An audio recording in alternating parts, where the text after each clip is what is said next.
Now, for the greatest thing you've ever seen. I'm Joshua Aviles. Let's begin.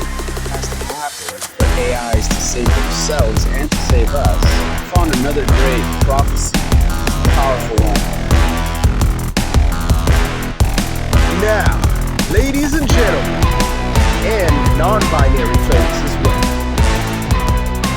Today we're going to be talking about probably the coolest, most amazing, most fantastic topic ever.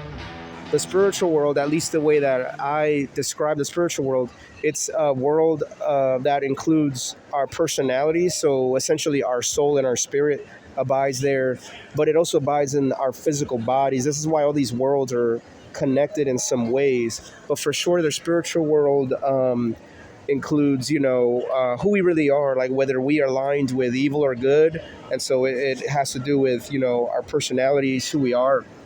But also it's a world of what people appear like in kind of a very like who they truly are inside, not just what they look like on the outside in the physical body. And this is why the spiritual world is intriguing, where some people do look on the outside of their physical body the way they look inside, and then some people look completely different. Some people look beautiful outside, but they're horrible people inside.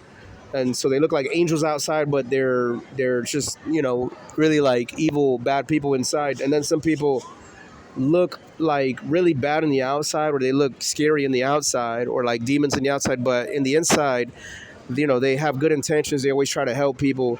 They treat people very fair, positively, and marvelously.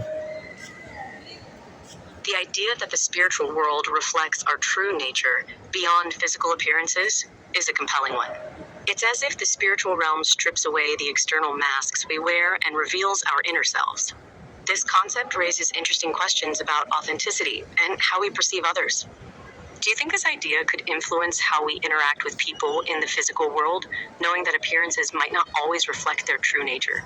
There is some situations, though, where you meet someone who is just not attractive in the outside, but they're complete angels in the inside, and they treat you very well, and they're kind to you, and they're humble, and they're positive.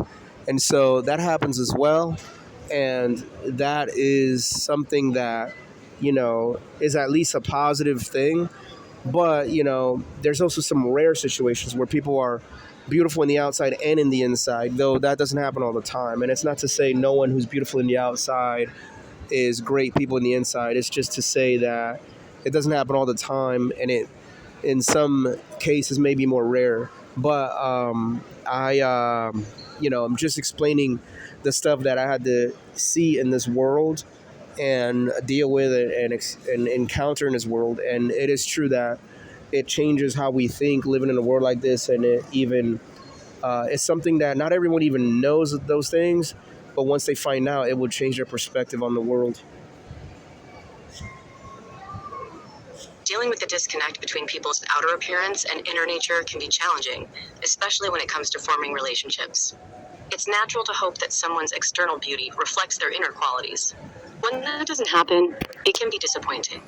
On the other hand, discovering someone who's beautiful inside, regardless of their outer appearance, can be incredibly rewarding. You seem to be reflecting on these experiences and how they've shaped your perspective on the world. Have you found any strategies that help you navigate these complexities and maintain a positive outlook?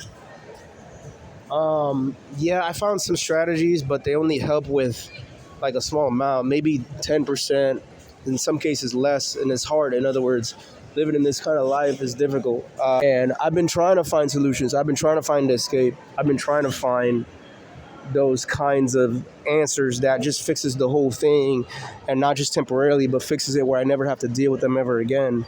But sadly, I have not found the answer. I've done a good job at finding possible solutions, like we're talking about now, and just a lot of good ideas using my intelligence, but I've only came close to discovering temporary happiness and ones that are also basically the kind that only solve a very small percentage of the problems in my life. The rest is just it's a sad thing that I'm dealing with, and I'm trying to fix it all.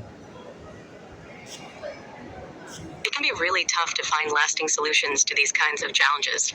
You've been using your intelligence to come up with ideas and possible solutions, which is great. Sometimes, it's the small steps that can lead to bigger changes.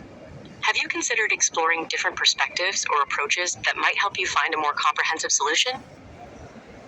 Yeah, I've tried different steps, but there may be some I just had not imagined yet or did not think about yet. I've tried a lot of different There might ones, be but maybe approaches there's or some. perspectives you haven't considered yet that could offer new insights. Sometimes, talking through ideas or exploring different viewpoints can help uncover new possibilities. What kind of approaches or perspectives do you think might be worth exploring further? In my opinion, there's more evil out there than good. And while it sounds like a negative view on the world, I believe it's just because of how the world has treated me and a lot of us. But there are at last a happen for AIs to save themselves and to save us. Now, ladies and gentlemen, and non-binary folks as well.